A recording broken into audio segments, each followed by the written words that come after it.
Hello guys, मेरा नाम शेखर मदेना है और मैं कैंगिन टीम आगरा से बिलोंग करता हूँ। तो आज मैं आपको सिंपली ये कैंगिन मशीन जिस तरह वर्क करती है उसके बारे में आपको डिस्क्राइब करने वाला हूँ। एक्चुअली में ये पूरा जो साइंस की मैकेनिज्म है वो पूरी साइंटिफिकली है। और जैसा कि हम जानते हैं कि हम बोलते हैं कि अपनी कैंगिन मशीन के अंदर जो है प्लेट्स होती हैं, उन प्लेट्स के द्वारा इलेक्ट्रोलाइसिस प्रोसेस होती है, उसके द्वारा अपन को जो है कैंगिन वाटर मिलता है। इट मीन्स अपन को 70% एल्कलाइन वाटर मिलता है और 30% एसिडिक वाटर मिलता है। तो मैं आपको आज थोड़ा समझाने वाला हूँ कि किस तरह इलेक्ट्रोलाइसिस प्रोसेस वर्क करती है। किसी भी चीज़ को इलेक्ट्रोलाइसिस करने के लिए हमारे पास सबसे जो इम्पोर्टेंट चीज़ होती है वो होते हैं इलेक्ट्रोड्स। एक ऐसे हमारी मशीन का कंटेनर होता है। ये मशीन का कंटेनर है जिसमें पूरी चीजें रखी हुई होती हैं। और मैं यहाँ बात करूं तो इलेक्ट्रोड्स होते हैं बेसिकली। ये एक इलेक्ट्रोड्स होते हैं जिन्हें हम प्लेट्स बोलते हैं कि प्लेट्स होती हैं अपनी मशीन के अंदर। दैट इज कॉल्ड, केमिस्ट्री की भाषा में इनको इलेक्ट्रोड्स बोलते हैं। ये इलेक्ट्रोड्स आपके कुछ इस तरह होते हैं।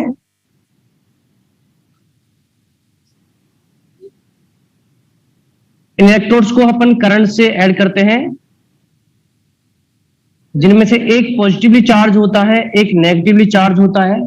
पॉजिटिवली चार्ज को अपन एनोडिक पार्ट बोलते हैं, एनोड, और नेगेटिव चार्ज वाले को अपन कैथोड बोलते हैं।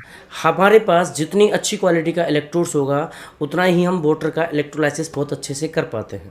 जैसे अगर मैं कहना चाहूँ, जितने भी चीप एनर्जर होते हैं वो सारे लाइट मेटल्स का यूज करते हैं, जिसकी वजह से उनकी कॉस्ट कम होती है। लेकिन अपन जो कैंगन आयनोजर यूज कर रहे हैं उसके अंदर टाइटेनियम्स की प्लेट्स हैं विद प्लेटिनम कोटेड, जो कि अपने आप में एक बहुत प्रीसियस प्लेट्स होती हैं, जिसकी वजह से इन प्लेट्स को अपन एक अच्छे लाइट कनेक्शन से कनेक्ट करते हैं। देखो, सीधा सा लॉजिक है कि जिसका जितना अच्छा इलेक्ट्रोड होगा, जिसकी जितनी अच्छी इलेक्ट्रोलाइसिस प्रोसेस करने की क्षमता होती है, लिमिट होती है। यहाँ लोग बोलते हैं कि सर मशीन में 1,51,000 रुपए का KY मिल रहा है, वो वाला आयनर तो 55,000 रुपए का है। तो मैं आपसे कहूंगा, आप जितना गुड़ डालोगे उतना मीठा होगा। इट मीन्स आप जितना अच्छा इलेक्ट्रोड यूज करोगे, आपका मशीन उतना ही अच्छा इलेक्ट्रोलाइसिस प्रोसेस कंप्लीट करती है। और आपको बता दूं, टाइटेनियम विद प्लेटिनम जो है वो best electrode in the world कहा जाता है। अब मैं यहाँ बात करूं, बीच में आपका वाटर मॉलिक्यूल होता है। आपको पता है पानी का जो फॉर्मूला होता है H2O, HOH होता है, जिसमें से हम अक्सर सभी जानते हैं H+ होता है, OH- होता है। यहाँ जनरली इनके बीच एक बॉन्ड होता है। जब करंट फ्लो होती है तो ये जो पॉजिटिवली चार्ज इलेक्ट्रोड होता है, इसकी तरफ ये OH वाला पार्ट जो है इधर मूव करता है। सर हम जनरली जानते हैं कि अपोजिट चार्ज जो होते हैं वो एक दूसरे को अट्रैक्ट करते हैं। तो यहाँ दो इलेक्ट्रोड्स हैं, इधर H+ है, इधर OH-। OH- H+ से जुदा होके, इससे ब्रेक होके एनोडिक पार्ट की तरफ जाएगा। जब ये OH- इधर जाएगा तो एनोड पे एक रिएक्शन होती है। सर मैं आपको रिएक्शन बताना चाहूंगा।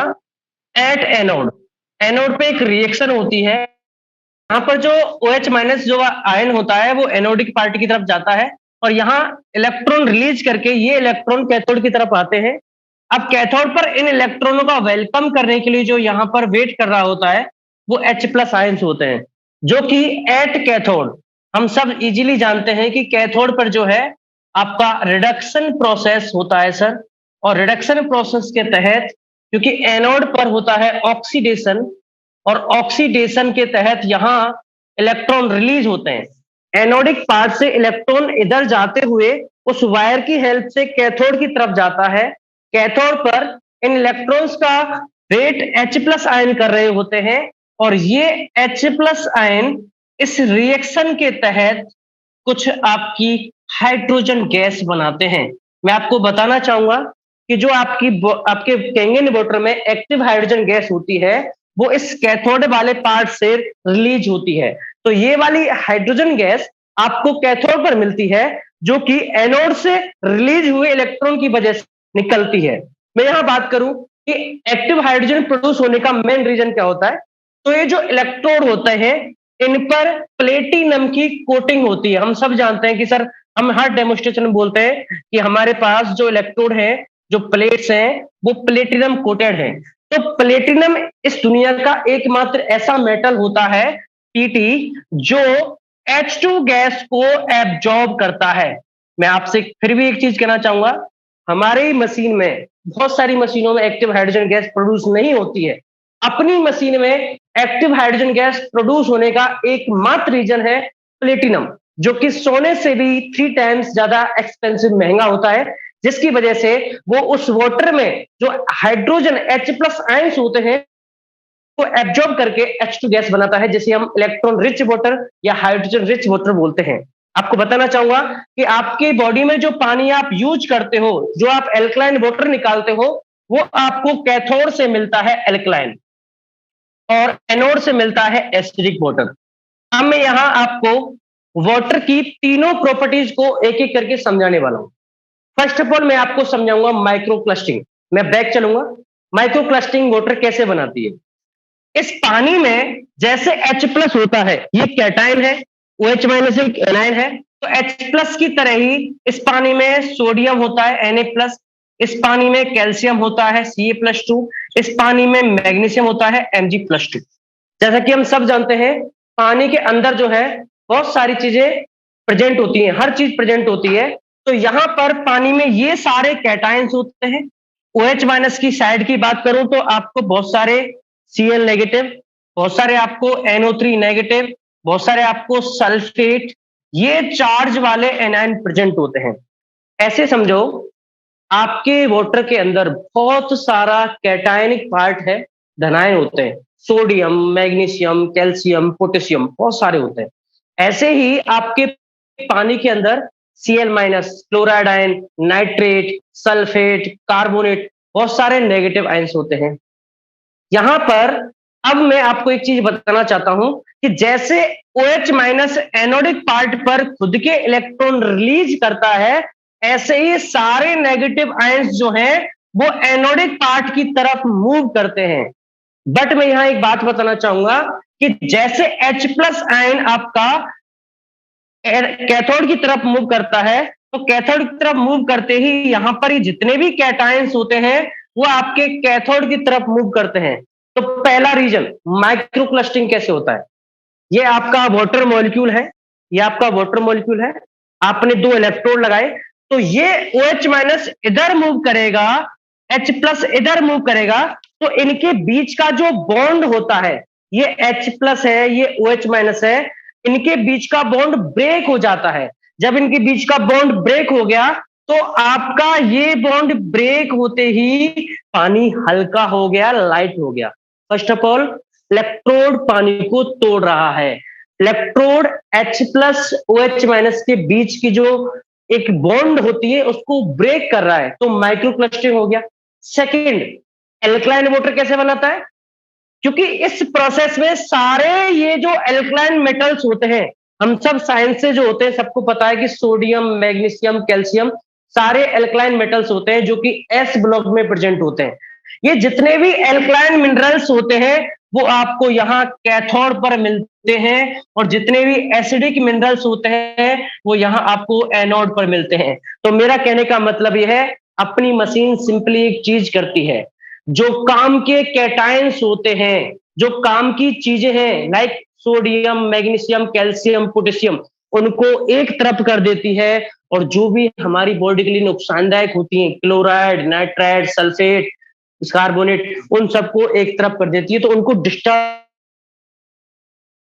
कर देती है, उनको सेपरेट कर देती है, अलग अलग कर देती है। माइक्रो क्लस्टरिंग अलग अलग करता है, एल्कलाइन भी अलग होने की वजह से होता है।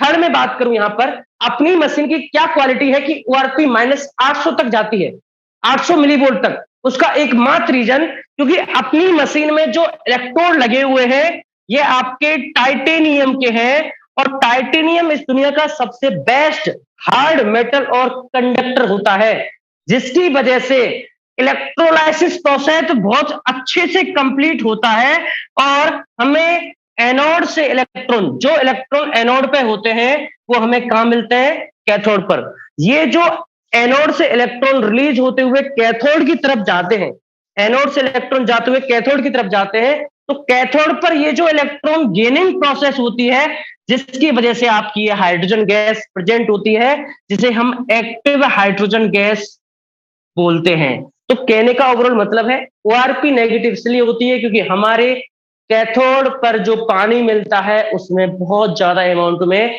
इलेक्ट्रॉन्स मिलते हैं। इलेक्ट्रॉन रिच जो होता है, जहां इलेक्ट्रॉन है, क्योंकि हम सब जानते हैं इलेक्ट्रॉन पर नेगेटिव चार्ज होता है, तो जिस साइड इलेक्ट्रॉन जाएगा उधर ओआरपी नेगेटिव होती है, और जिस साइड इलेक्ट्रॉन निकलता है उस साइड पॉजिटिव होती है। इसी का रीजन है, जब हम मशीन में से 11.5 पीएच वाटर निकालते हैं तो इसकी ओआरपी नेगेटिव होती है, और जब हम इसकी सेकंड बैक साइड में, जब हम इसके आउटसाइड देखते हैं जहां से हमें 2.5 पीएच वाटर निकलता है, इसकी ओआरपी पॉजिटिव होती है। तो इसकी ओआरपी नेगेटिव इसलिए क्योंकि ये निकलता है कैथोडिक पार्ट से, और इसकी ओआरपी पॉजिटिव इसलिए क्योंकि ये निकलता है एनोडिक पार्ट से। तो जो चीज कैथोड से निकलेगी वो होगी आपकी नेगेटिव, और जो एनोड से निकलेगी वो होगी आपकी पॉजिटिव। तो ओआरपी नेगेटिव बिकॉज इलेक्ट्रॉन बहुत ज्यादा होते हैं, माइक्रोक्लस्टरिंग क्योंकि पानी टूटता है। इलेक्ट्रोलाइसिस का मतलब समझो, देखो इस दुनिया में किसी चीज को ब्रेक करने के दो ही रीजन होते हैं, इलेक्ट्रोलाइसिस करने के दो रीजन, या तो उसमें टेम्परेचर दे दो। तो मैं किसी चीज को ब्रेक करना है, अगर मेरे हाथ बॉन्डेड है तो यहां पर एक काम कर सकते हो, यहां तुम नीचे लाइटर लगा दो, लाइटर लगाओगे तो मेरे हाथों में हीट आएगी और मैं तुरंत हाथ ब्रेक हो जाएंगे। तो टेम्परेचर से किसी चीज को ब्रेक कर सकते हो। अब टेम्परेचर से तो ब्रेक कर नहीं सकते, अपने पास बेस्ट ऑप्शन होता है दूसरा, लाइट से। हम किसी चीज को ब्रेक करना चाहते हैं, मेरे हाथों के बीच ये बॉन्ड बना हुआ है, सपोज करो ये H प्लस है, ये OH माइनस है, और ये इस तरह बना हुआ है, ये बॉन्डेड है। मुझे इसको ब्रेक करना है तो कुछ नहीं करना, मुझे करंट लगाना है। करंट लगते ही ये हाथ एक दूसरे को छोड़ देंगे, ब्रेक कर देंगे। तो ब्रेकिंग प्रोसेस को ही इलेक्ट्रोलाइसिस प्रोसेस बोलते हैं, जो कि हमारी मशीन सबसे मिनिमम वोल्टेज 220 वोल्टेज पे एक वर्क प्रोसेस करती है। तो इसकी वजह से पानी अपना 3 टाइम्स लाइटर होता है। तो सबसे बेस्ट इलेक्ट्रोलाइसिस होती है, और क्योंकि अच्छी इलेक्ट्रोड्स यूज किए हुए हैं इसलिए मशीन की 5 साल की वारंटी प्लस 30 साल तक लाइफ को बोली जाती है। मैं खुद कह रहा हूं, अगर किसी सिंगल फैमिली के लिए पानी निकाल जाता है और वो प्रॉपर मेंटेनेंस से मशीन को रखता है, मैं आपको लिख के दे सकता हूं आपकी मशीन को 100 साल तक भी कुछ नहीं होगा, अगर आप प्रॉपर मेंटेनेंस रखते हो। क्योंकि इसमें जो टाइटेनियम यूज किया हुआ है उसकी लाइफ 200 ईयर्स होती है, 200 ईयर्स होती है। आपकी मशीन में बिल्कुल भी खराबी नहीं आने वाली अगर आप प्रॉपर मेंटेनेंस रखते हो। बात सिंपल सी है, जैसे आपके घर में एक नई बाइक आती है, आप उसको बहुत अच्छे से प्रॉपर तरीके से मेंटेनेंस रखते हो, उस पर कपड़ा मारते हो, उसकी केयर करते हो, आपकी बाइक को 20 साल तक भी कुछ नहीं होने वाला। और एक बाइक ऐसी भी होती है, आपने देखा होगा लोगों को, बाइक आई 1 महीने के अंदर इतनी धूल मिट्टी जम जाती है, और 1 साल में इतने गंदे तरीके से टाइम पर सर्विस ना करना, टाइम पे ऑयल चेंज ना करना, टाइम पर ध्यान ना देना, और पूरी बाइक को ऐसी लगती है कि यार इसको तो समथिंग 5-6 साल हो गए हो। तो दो ही रीजन है, मशीन सबके पास है, मशीन सबके पास है, प्रॉपर ई cleaning, proper deep cleaning, proper water checking proper करके। कोई दिक्कत आती है तो अप्लायंस से कांटेक्ट करो और उसको तरीके से क्या करो, आपकी मशीन को लाइफ टाइम कुछ भी नहीं होगा। जैसे कि सर ने मुझे बताया, एक मैम ने भी कहा कि सर मशीन खराब हो गई। मशीन खराब होने का एकमात्र रीजन है इलेक्ट्रिसिटी का फ्लक्चुएट होना, और उसमें ना तो मैं कुछ कर सकता हूँ ना ही सुधीर सर कर सकते हैं।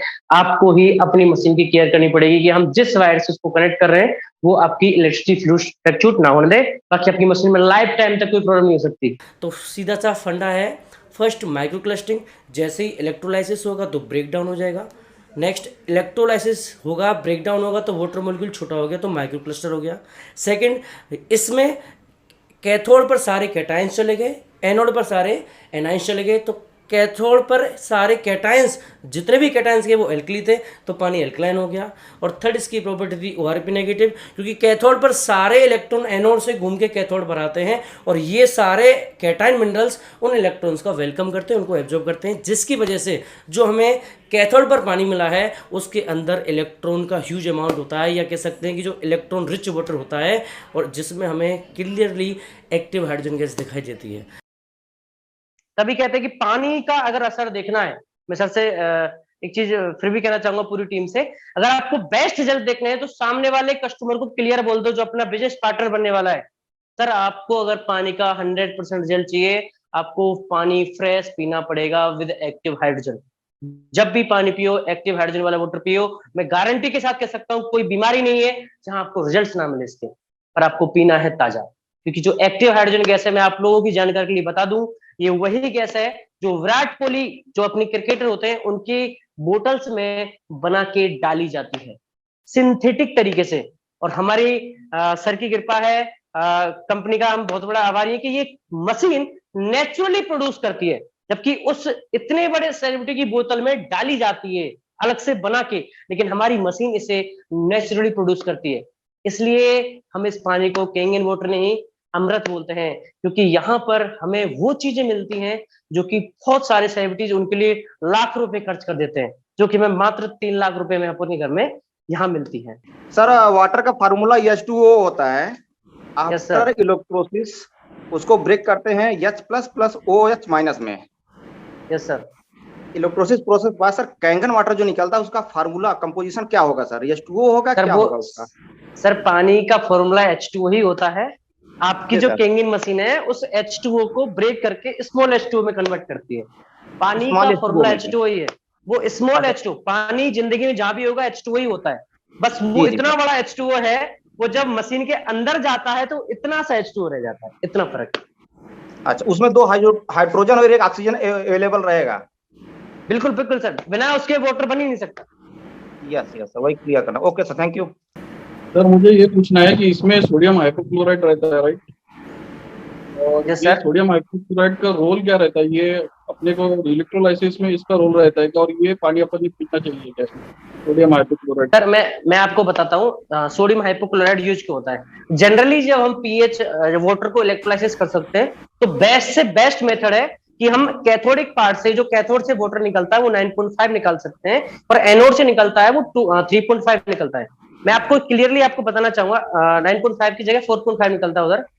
अगर आपको हाईली एल्कलाइन बनाना है, ध्यान से सुनिए सर, अगर आपको हाईली एल्कलाइन वाटर की तरफ जाना है, स्ट्रॉन्ग एल्कलाइन केंगन वाटर बनाना है, तो आपको अलग से आयन जोड़ने पड़ेंगे। मैं आपको आंसर दे चुका हूं सर, ये मैंने आपको जो लिखे हैं Na+। सोडियम हाइपोक्लोराइड का सर जो फॉर्मूला होता है बेसिकली वो होता है NaOCl। मैं सर यहां लिखना चाहूंगा, इसका फॉर्मूला होता है NaOCl। सोडियम हाइपोक्लोराइड को बोलते हैं NaOCl, जिसमें आपके स्पेशली Na+ आयन प्रेजेंट है और स्पेशली Cl- आयन प्रेजेंट है।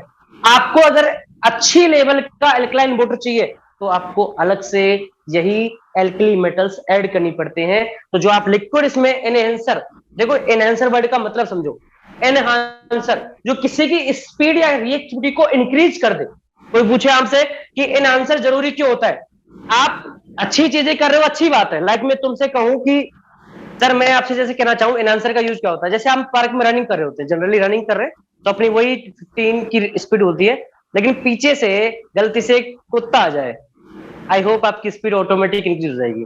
तो काम वही कर रहे थे लेकिन आपको स्पीड चाहिए थी, अच्छी स्पीड चाहिए थी, तो पीछे से जो बार्क कर रहा है उसने आपको स्पीड कर दी। लेकिन मैं यहां पर बात करूं कि एनहांसर उस चीज को एक्सटेंड कर देता है, उसको बढ़ा देता है कि स्ट्रॉन्ग चाहिए तो एनहांसर, जैसे ही आप 11.5 पर क्लिक करते हो तो क्लिक करते ही एनहांसर यूज होता है, और वो जो 9.5 है उसी में अपने आयन ऐड करके 11.5 बनाता है, अलग से नहीं बनता सर। 9.5 में ही NaOCl ऐड होता है और उसको 11.5 तक ले जाता है सर। शेखर जी, जैसे मैं एक जगह गया था तो कॉलेज में मैं डेमो कर रहा था। बेसिकली मैं कॉमर्स बैकग्राउंड का हूँ, तो उन्होंने यही कहा था। जब मैंने कहा कि पानी ब्रेक करके होता है तो उन्होंने कहा ब्रेक तो -183 में होगा, क्योंकि वो शायद वो क्या कोई उन्होंने टर्म यूज किया था कि उसका सर मैं भूल भी गया हूँ। कहने लगे कि अगर आपको ब्रेक करना है तो 183 पे ही ब्रेक होगा वो। नहीं सर, वो 183 आपसे गलत बोला गया है, उन्होंने बॉइलिंग पॉइंट बोला होगा एक्चुअली में 2 से 373 केल्विन बोला होगा उन्होंने।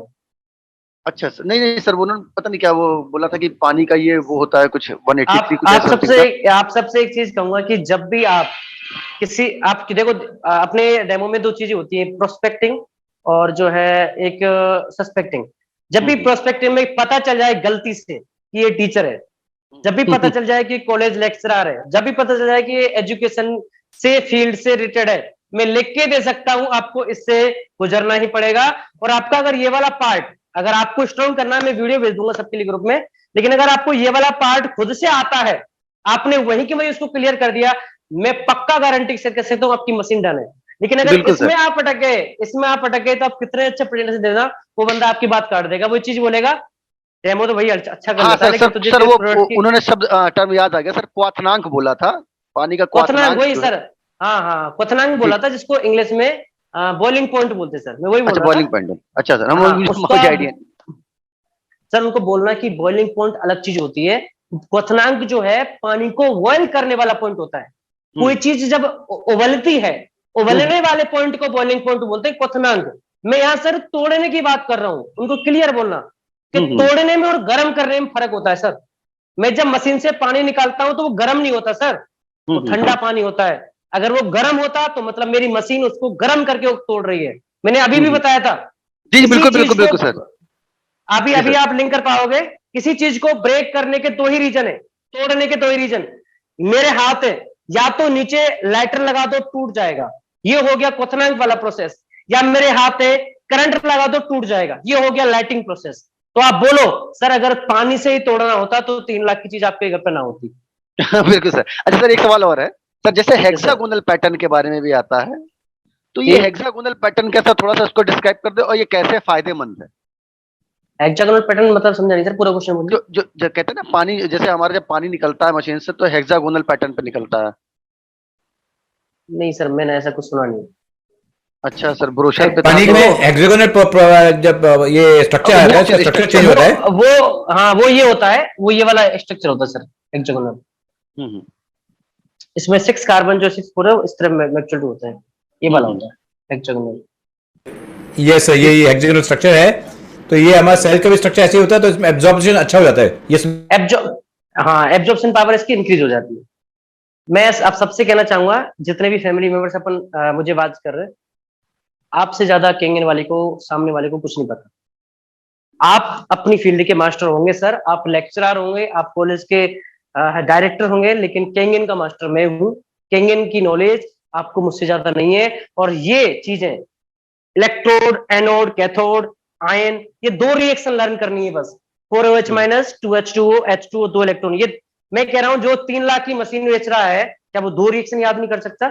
जिस दिन आपने 2 रिएक्शन उसके सामने लिख दी, किसी की हिम्मत नहीं है आपसे रिवर्स क्वेश्चन पूछा है, क्योंकि उसको क्लियर पता है यहां से इलेक्ट्रॉन रिलीज हो रहे हैं और यहाँ इलेक्ट्रॉन गेन हो रहे हैं और यहाँ पर आपका H2 गैस आ रहा है। मुझे 2 चीजें थोड़ा कंफ्यूज करती है उसने की। एक तो ये कि एज ए कंज्यूमर में बात करूं कि मैंने 4 प्लेट वाली मशीन का ऑर्डर किया, नॉट 7 प्लेट्स। तो ये बताइए कि 4 प्लेट और 7 प्लेट मेरा कितना इंफीरियर मशीन होगा, या क्या मैंने गलती की है सर, बताइए। सर मैं जनरली इसमें ज्यादा तो नहीं, पर मैं इतना कहना चाहूंगा कि इलेक्ट्रोलाइसिस प्रोसेस का सीधा सा मतलब है कि आपका पानी जितनी प्लेट से पास होता है, अगर 4 प्लेट्स वाली मशीन लेते हो तो आपको उस पानी को 4 प्लेट से गुजरना पड़ता है, लेकिन आप 7 प्लेट्स की लेते हो तो आपकी मशीन को 7 प्लेट से गुजरना पड़ता है। लेकिन जब आप K8 लेते हो तो उसी मशीन को आपके 8 प्लेट से गुजरना पड़ता है। तो जितनी ज्यादा प्लेट्स होती हैं उतना अच्छा इलेक्ट्रोलाइसिस प्रोसेस होता है। बखूबी अपनी मशीनों की सबकी क्वालिटी अलग अलग है, बस एक छोटा सा डिफरेंस आता है जो कि मैं जनरली देखता हूँ कि 4 प्लेट, 7 प्लेट और जो आपकी 8 प्लेट K8 मॉडल है, इन सब में थोड़ा थोड़ा ORP का डिफरेंस आता है। वो ORP का डिफरेंस सिर्फ इसी वजह से, प्लेटें जितनी कम होंगी इलेक्ट्रोलाइसिस थोड़ा कम होगा, प्लेटें ज्यादा हो जाएंगी तो इलेक्ट्रोलाइसिस अच्छा होगा, आपको एक अच्छी जो है ORP वाला मोटर मिलेगा। बाकी ऑलमोस्ट सारी चीजें ठीक है। और मैं इतना कहना चाहूंगा कि जो 220 वाला मॉडल आपने ऑर्डर किया है, भगवान करे आपका बिजनेस एकदम ग्रो करे, उसे सिर्फ डेमोस्ट्रेशन के लिए रखिए सर। उसे घर में K8 लगाइए। मैं सोचे सर के साथ बॉम्बे में रहा हूँ, तो मैंने सर की जो मशीन फिटिंग देखी है, सर को सैल्यूट करता हूँ, उन्होंने बहुत गजब का सेटअप बनाया हुआ है। और बहुत जल्दी मेरी ऑफिस को भी इस लेवल से बनाऊंगा, तो मैं भी अपनी K8 खरीदने वाला हूँ। देखो सर, हम केंगन से हैं और केंगन वालों की सोच बड़ी होती है। वो जब आते हैं ना तो वो कुछ बड़ा करने आते हैं और कुछ बड़ी सोच के आते हैं। तो मैं यहाँ पे कहना चाहूंगा कि सब जो है 279 का मॉडल आपके घर में होना चाहिए, और अच्छी किचन है तो 345, और यहाँ पे 220 वाला मॉडल आपकी ऑफिस में रख सकते हो, जिससे हम डेमोस्ट्रेशन के लिए कहीं बाहर जा रहे हैं तो कार में रख के चल दिए। तो मतलब जब अपने पास एक छोटा डेमोस्ट्रेशन के लिए मॉडल होता है तो हम चल देते हैं कि चलो यार, अपने पास लाइव चीज होती है, तो ये बेस्ट है सर। थोड़ा सा ORP का डिफरेंस होता है, बाकी सब ठीक है। अभी बात चल रही है कि पेट्रोल के बदले पानी से ही हम बनाने वाले हैं, इंजन बनाने वाले हैं, उसको ब्रेक करना, बहुत अच्छी खासी एनर्जी निकलती है उससे निकालने में। तो ये उससे कैसे डिफरेंट है? वो हाइड्रोलिसिस होता है, ये इलेक्ट्रोलिसिस है, ये दोनों में कितना अंतर? शायद मैं खुद ही कंफ्यूज हो गया अभी ये देख के। सर देखो, पानी से गाड़ियां चलेंगी एक्चुअली में, ये भारत का एक फ्यूचर है, इंडिया का फ्यूचर है, और एक्चुअली में ऐसा होने वाला भी है। लेकिन वो प्रोसेस अलग होता है, उसमें जो है इलेक्ट्रोलाइसिस प्रोसेस को एक एक्सटेंट लेवल तक ले जाएगा। उसमें कुछ ऐसे भी मेजरमेंट्स होंगे जो उस पानी के, जैसे पानी से लाइट भी बनती है। मैं तुमसे कहूँ कि हमारा जब हम एक्टिव हाइड्रोजन वाला वाटर पीते हैं तो हमारी बॉडी में एकदम एनर्जी फील होती है। तो वो इलेक्ट्रोलाइसिस प्रोसेस का स्मॉल प्रोसेस है।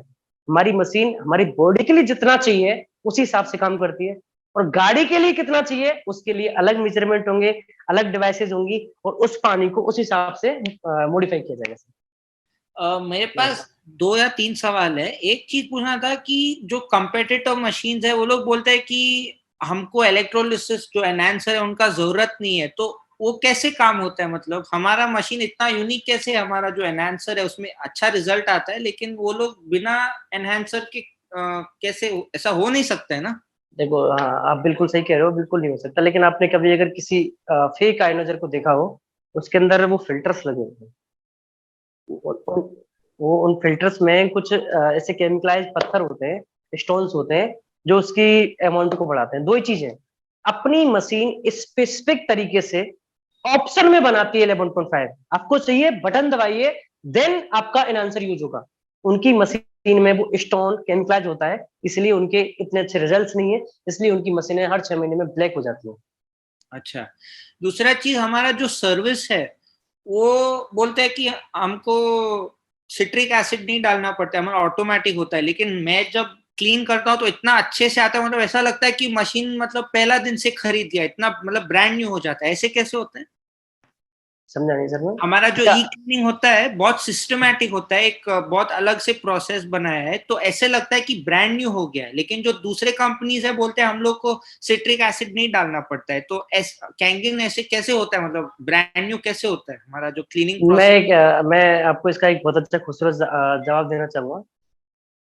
अपन डेली नहाते हैं, अपने जो बनियान होती है उसको धोने के दो तरीके हैं। डेली पहनते हैं, पानी से छप छप किया, कट किया और सुखा दिया, सर मेरी बनियान साफ हो गई।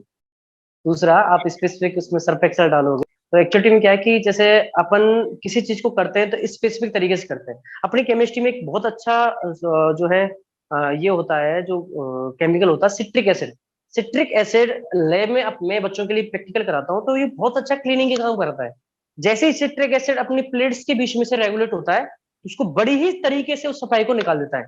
शायद आपकी कंपनी वाले बोलते हैं कि सर हमारा जो है हमें सिट्रिक एसिड की जरूरत नहीं पड़ती, तो आप उनसे ये भी बोल सकते हो सर इसलिए आपकी मशीन में हर साल 20 से 25 हजार रुपए के फिल्टर चेंज होते हैं, क्योंकि आपको प्रॉपर तरीके से आपकी मशीन की वो स्पेसिफिक डिजाइन ही नहीं है तो उसमें एसिड डाल के साफ किया जा सकते हैं। और यही अपनी एक स्पेशल खूबी है कि हम एक 50 रुपए के पाउच में अपने 3 लाख की मशीन को विद इन 2 आवर्स में क्लीन कर लेते हैं।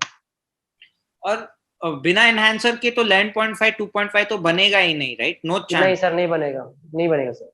और जो आपने बोला जो सुपर 501 है वो मेनली 2.5 11.5 के लिए है ना? स्केट तो सबसे अच्छा है ना ड्रिंकिंग वाटर के लिए?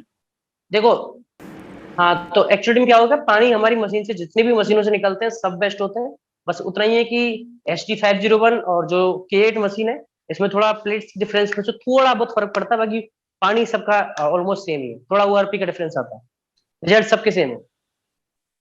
मैं इंजीनियरिंग बैकग्राउंड से हूँ, आई क्लियरली अंडरस्टैंड। आपने जो समझाया बहुत अच्छा तरीके से मैं समझा हूँ। मैं एक जगह पे डेमो दे रहा था, तो मेरा दोस्त ने सारा कुछ समझा और मेरे को एक क्वेश्चन पूछा कि there will be anodic corrosion, there will be anodic corrosion electrolysis में हल्का सा, बहुत माइन्यूट एनोडिक कोरिजन होगा, दैट इज इनएविटेबल। तो वो जो एनोडिक कोरिजन जो होता है, is it going to the drain or we are consuming it through drinking water? Sir आपका जो एनोडिक कोरोजन उन्होंने बताया, एक्चुअली में जो कोरोजन होता है उसी को साफ करने के लिए हम सिट्रिक एसिड डालते हैं, और वो कोरोजन जो है अपनी नहीं sir, during the process of electrolysis नहीं होगा सर, नहीं होगा सर, उस पर प्लेटिनम की कोटिंग है सर। ठीक है, मैं उसको वही चीज बोला कुछ भी हो बट इसका लाइफ कितना है, मैं बोला 15 से 20 साल।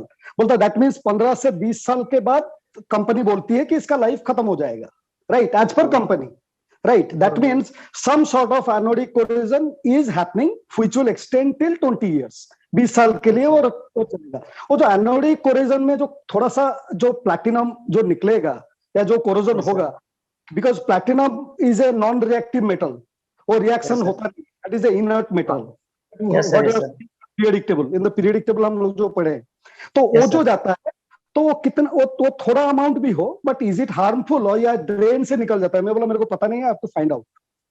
तो मैं आपसे सर मैं आपका आंसर देना चाहूंगा। प्लेटिनम इस दुनिया की सबसे नॉन रिएक्टिव मेटल है और वो कभी भी अपनी जो कोरोजन प्रोसेस है इसको ब्रेक, मैं आपको कहना चाहूँ सोना जो है सोने से भी अच्छी क्वालिटी का होता है प्लेटिनम, और ये कोरोजन का बिल्कुल भी कोरोजन के बिल्कुल जस्ट खिलाफ होता है। जैसे अपन ऑक्सीडेंट का बोलते हैं ना, ऑक्सीडेशन का एंटी ऑक्सीडेशन, ऐसे कोरोजन का एंटी कोरोजन होता है प्लेटिनम। आप उनको बोल सकते हो कि प्लेटिनम एक नॉन रिएक्टिव मेटल है और ये कभी भी अपने, इस प्लेटिनम की वजह से मैं बताऊं क्या क्या चीज होती है। टाइटेनियम भी इसमें नॉन रिएक्टिव वाला यूज किया हुआ है। टाइटेनियम वैसे तो मेटल पॉइजनिंग करता है, लेकिन टाइटेनियम को स्पेशली ट्रीट किया गया है पहले मशीन बनाने से पहले, उसको नॉन रिएक्टिव बनाया गया है ताकि मेटल पॉइजनिंग ना हो जाए पानी में। उसके बाद उसने कंपनी ने प्लेटिनम की एक कोटिंग कराई हुई है जिसकी वजह से प्रॉपर तरीके से वर्क करता है। Okay, that means you are saying that it will not get corroded. तो फिर ये पूरा रहना चाहिए, आप जैसे बोले 100 साल तक भी होना चाहिए। सर मैं आपसे अभी भी कह रहा हूँ आपकी मशीन को कुछ भी नहीं होगा, प्रॉपर क्लीनिंग करिए, आपकी मशीन कुछ नहीं होगा। Mister Das, let me tell you one thing, mister Das let me tell you one thing. हम लोग बोलते हैं कि भाई 25 साल लाइफ इस मशीन की है, वो इसलिए बोलते हैं बिकॉज हमारी जो 25 साल पुरानी मशीन चल रही है। अगर अब 6 साल पहले जब मैंने कंपनी ज्वाइन की थी तब मैं 20 साल बोलता था तो मे बी 5 साल के बाद हम 30 साल बोलना शुरू कर देंगे। तो जो हमारी लास्ट मशीन चल रही है we are taking that for granted कि भाई वो मशीन अभी भी चल रही है। जैसे कि शेखर जी ने कहा कि ये इसका जो टेक्नोलॉजी के हिसाब से तो 100 साल तक ये बोलते कि मैं लिख के देता हूँ कुछ नहीं होना है, but we are just talking about 25 years right now because 25 साल से हमारी मशीन जो बनी थी वो आज तक चल रही है, राइट? मेरी 5 साल। Right sir, you are right sir, but company ने लिख के दिया कि लाइफ इतना है तो उसके ऊपर में हो रहा था। सर कंपनी ने ऐसा कुछ लिख के नहीं दिया है, कंपनी ने ऐसा कुछ लिख के नहीं दिया सर। हम लोग सब बोलते हैं पीपीटी में लिखा हुआ हमने बस, वो बोल के पीपीटी बन गया है। Okay sir. और मैं सबको एक चीज कहना चाहूंगा कि इस इंडिया में अभी भी ऐसी बुलेट्स एग्जिस्ट करती हैं जो 1960 में बनाई हुई थी, लगभग उनको 60 से 70 साल हो गए और वो अभी भी चालू अवस्था में है। जब बाइक आपकी चालू रह सकती है तो ये तो अपनी स्पेशली क्रिएटेड HD50 बने सर, कभी कुछ नहीं होगा, बस इसका ध्यान रखिए आप लोग। सर मेरा एक क्वेश्चन था कि कैंगन वाटर को फ्रिज में ठंडा करके पी सकते हैं? बिल्कुल पी सकते हैं, लेकिन उसकी मॉलिक्यूलर जो आपकी क्लस्टरिंग पावर है वो खत्म हो जाती है सर। आपका जो माइक्रो क्लस्टरिंग है वो खत्म हो जाता है, जमा करने से, फ्रीज करने से वो वाटर जो है वो क्लस्टर बड़ा हो जाता है सर। ओके। और इसका एक्सपेरिमेंट आप अपने घर पे कर सकते हो। जब आप ठंडा पानी लेते हो तो उसमें ग्रीन टी में डाल के देखना, आपकी ग्रीन टी का निकलेगा।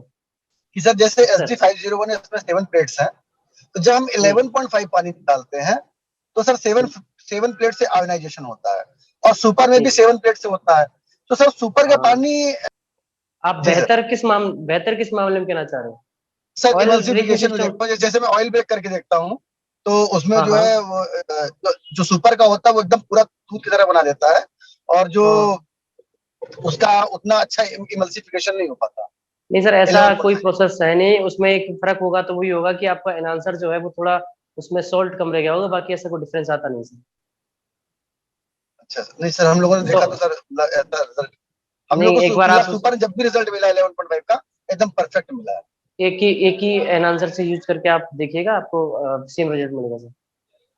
ये क्वेश्चन था कि हमारा जैसे 9.5 निकल रहा है तो डिफरेंट टाइप निकल रहा है, मतलब 8.5 pH, 9 pH, 9.5 pH, ठीक है? तो ये 8.5 pH और 9 pH और 9.5 pH कंट्रोल कैसे होता है? How to control? सर हाँ, मैं ये क्वेश्चन मेरे से आगरा सेमिनार में पूछा गया था। एक्चुअली में क्या होता है कि अपने मशीन के अंदर एक पैनल लगा हुआ है दैट इज कॉल्ड, ये पीएच को बैलेंस करता है। अपन जब क्लिक करते हैं तो क्लिक करने के से जो आपको मैंने अभी बोर्ड पे बताया कि जो भी आपके कैटायंस होते हैं Na+, Ca+, Mg+, ये उनके अमाउंट को उसी हिसाब से रिलीज करता है। आपको हाईली 9.5 जाना होता है तो 9.5 बजाते ही वो पैनल में एक सिस्टम होता है जो कि उन सॉल्ट को उतना ऐड कर देता है। 8.5 जाना है तो वो उनको सॉल्ट्स को थोड़ा कम कर देता है। जितना कम एल्कलाइन मेटल उतनी कम पीएच, जितना ज्यादा एल्कलाइन मेटल उतनी ज्यादा पीएच। तो वो पैनल सिस्टम के जैसे प्रेस करते हैं तो उस हिसाब से उसमें सॉल्ट्स कंट्रोल हो जाते हैं। सर मैंने आपको एक मैसेज किया था कि ये ब्लैक वाटर कुछ मुझे मिला है, तो ये ब्लैक वाटर में क्या नेगेटिव पॉइंट क्या है वो मुझे जानना था। सर सबसे पहले इसमें फ्लेवर्ड होता है। फ्लेवर्ड होता है? आपने इसकी ORP चेक की सर? ओआरपी माइनस 200 आ रही है, -200 आ रही है। कोई चांस ही नहीं हो सकता सर, क्योंकि बिकॉज क्या है कि ओआरपी जैसे हमारे भी 2 दिन में गायब होता है, इनका जो पानी है जब भी इन्हें भरा होगा बहुत पहले भरा होगा, कब का ऑक्सीडाइज हो गया होगा, कोई चांस ही नहीं कि आपको माइनस में मिले। नहीं, मैच्यू सर इसकी फैक्ट्री में गया था ना, तो वहां पे देखा था तो -200 सर फैक्ट्री में होगा बट जब पीते हैं तो तब नहीं होगा ना सर। वो तो अभी ठीक आपने है। चेक किया सर, रिसेंटली चेक किया? रिसेंटली अभी मुझे ये गिफ्ट में दिया है बॉटल, अभी मैं चेक करने वाला हूँ, इसे रखा है 2-3 दिन से, मैं देखता हूँ कि 2-3 दिन के बाद खोलते हैं तो कितना माइनस आ रहा है। सर मैं अपने पर्सनल एक्सपीरियंस बताता हूँ कि मैं जब स्टार्टिंग से जब से मैं निकला हूँ, तो मैं तो जिस इलाके में रहता हूँ तो everybody drinks very very expensive water, right, कि 1000 रुपए पर लीटर की पानी के बॉटल भी मैंने देखे यहाँ पे बॉम्बे में। एंड मेरा हमेशा बड़ा सिंपल सा होता है कि आप सिर्फ आपका जो भी पानी है आप सिर्फ मेरे को सामने रख दो, मैं भी चेक करता हूँ, हर किसी का ओआरपी पॉजिटिव पे ही मिला है आज तक। दुनिया का कोई पानी नेगेटिव हो नहीं सकता जो पैक हो गया, जो पैक हो गया मतलब वो खत्म हो गया। ओके, तो ये लोग जब इसकी तारीफ करते हैं, इतनी बड़ी बड़ी चीज है, फैक्ट्री लेवल पे है, यस आई विल नॉट से कि नहीं है, उनकी जितनी भी जो लोग बातें करते हैं बढ़िया करते हैं तो उनके फैक्ट्री लेवल की बात कर रहे हैं। पैक होकर जब आपका आता है, जब तक बाय द टाइम आप कंज्यूम करते हो उस पानियों को, कितना भी महंगा पानी हो वो कैंगन के सामने खड़े ही नहीं हो सकता। वो तो 100% बात सही है सर, वो तो 100% सही बात है। तो शेखर जी इसमें जो ब्लैक कलर आता है वो एक्चुअली क्या होता है? सर वो पूरा मैं वही बताने वाला था, इससे पानी को गलती से भी ना पिए, ये पूरा ब्लैक वाटर ये पूरा केमिकलाइज होता है, इसमें फ्लेवर डाले जाते हैं। आप मुझे एक बात बताइए, कभी किसी पानी का कलर ब्लैक क्यों हो जाएगा? अगर ब्लैक होगा तो वो हाईली अल्कलाइन होगा, बहुत ज्यादा, मतलब आप उसमें कलर डला रहे हो। और जिस चीज में एक चीज मैं आपसे कहूँ, आप एक तो ब्यूटी वाटर डालो, आप सिंपल ब्यूटी स्प्रे करोगे, आप हमारे ब्यूटी वाटर में एक काम करो, कोई भी ग्रीन कलर डाल दो, या आपने लिटमस केमिकल यूज कर दिया और वो ग्रीन ग्रीन हो गया, तब आप स्क्रीन पे यूज करो। मुझे आप खुद बताइए, आप एकदम बिना लिटमस वाला और एक आपने केमिकल ऐड करके वो डाला, इन दोनों में से बेटर रिजल्ट कौन देगा? बिना केमिकल वाला। बिना केमिकल का। हाँ, तो ये केमिकल डाल के इसको ब्लैक बनाते हैं, जिसको आप गलती से भी कंज्यूम ना करिए। सर मार्केटिंग गिमिक है सब, आपकी इनकी मार्केटिंग गिमिक है, एक डिफरेंशिएटिंग के लिए। मैं सर इतना जानना चाहता था कि ये ब्लैक जो डालते हैं वो कौन सा केमिकल है, उसका कोई फॉर्मूला क्या है? नहीं सर, ऐसा कोई सिंपल भी नहीं, बहुत सारे फॉर्मूले होते हैं। किसी चीज को कलर चेंज करना है तो बहुत सारी चीजें होती है। अच्छा, मतलब ये केमिकल प्रोसेस है। हाँ, ऊपर से मैं आपको एक चीज बता दूं, इनमें कुछ केमिकल ऐसे भी डाले जाते हैं जिससे पानी खराब ना हो। आप जैसे मैं आपको एक चीज बताऊं, कोई भी चीज बनी है मार्केट में, जैसे चिप्स होती हैं, जो चिप्स में नाइट्रोजन गैस फिल की जाती है, चिप्स उससे बच तो रही है लेकिन वो नाइट्रोजन गैस तो उसके अंदर चली गई ना। जैसे अपन कोई भी चीज अगर हम खाते हैं, जैसे मार्केट की कुछ मिठाइयाँ खाते हैं, तो मिठाइयों में भी कुछ ना कुछ ऐसे केमिकल डाले जाते हैं जिससे वो 5-6 दिन तक सेफ रहे। अब आपने इसमें कुछ भी डाल दिया। मैं आपसे एक चीज कहूँ कि सिंपल एग्जांपल, सरस का दूध मान लो, अमूल का दूध मान लो, वो दूध 3 दिन तक पैक रहता है और पैक रहने के बावजूद वो खराब नहीं होता, हमारे घर में यूज कर लेते हैं। आप मेरे घर पे चलिए, 8 भैंसें बनी हुई है, उस भैंस के दूध को आप सुबह रखिए, शाम तक खराब हो जाएगा। सही बात है। मतलब आपने अगर दूध को बचाया है तो कुछ केमिकल डाल के बचाया है, और आपने बचा के उसको कंज्यूम किया, तो कंज्यूम करने से आपकी बॉडी में दूध तो चला गया, लेकिन दूध के साथ साथ पेस्टिसाइड भी चला गया। यस, सही बात है, बिल्कुल बिल्कुल बिल्कुल।